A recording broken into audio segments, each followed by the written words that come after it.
businesswoman too. After graduating high school, I went to a community college, and that is when my life really changed, but not in the way I'd hoped. I was living with a volatile person, and I was in really bad shape emotionally and psychologically. One night, during an evening class I was taking, I got a 911 page from my therapist. I hurried to a payphone to call her, and she told me that the violent person I was living with had contacted her.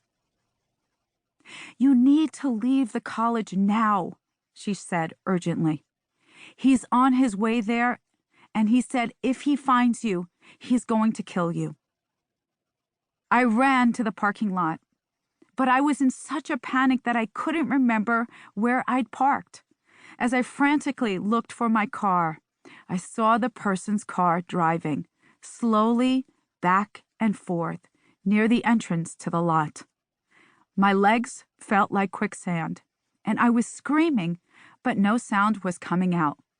My only thought was, "Run, Kedma, run!"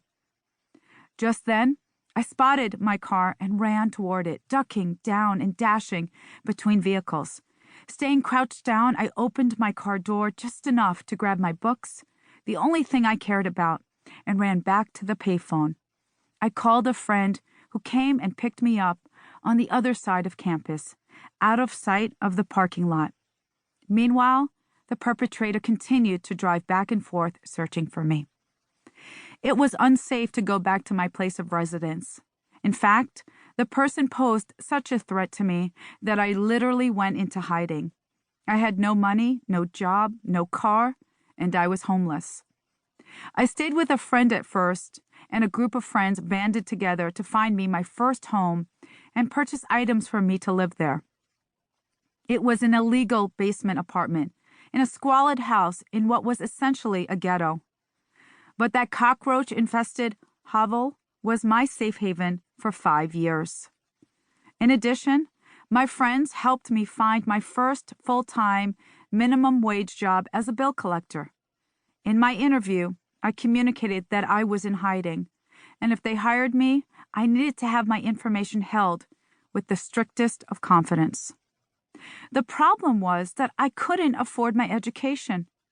One of my professors, who was among the few people who knew about my situation, encouraged me to petition the college for a hardship scholarship.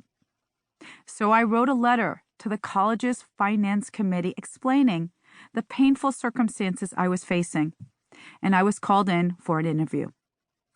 After answering a few questions, I pled my case, stating that I'd lost everything: my home, my family, my car, my identity.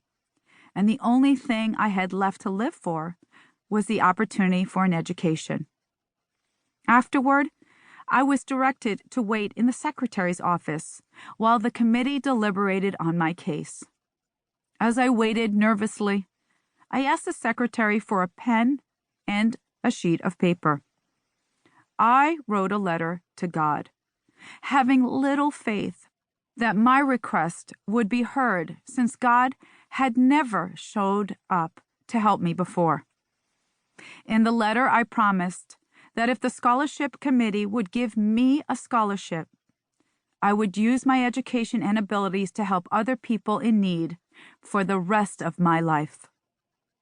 About 2 hours later, I was summoned back to the conference room.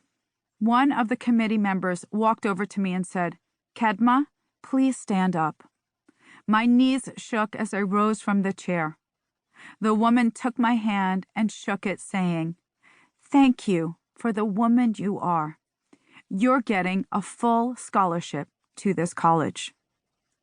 Because that small group of people believed in me when they had no reason to, I set out on the path that led to where I am today, and I made good on the promise I'd made in that letter, but it didn't happen quickly or easily.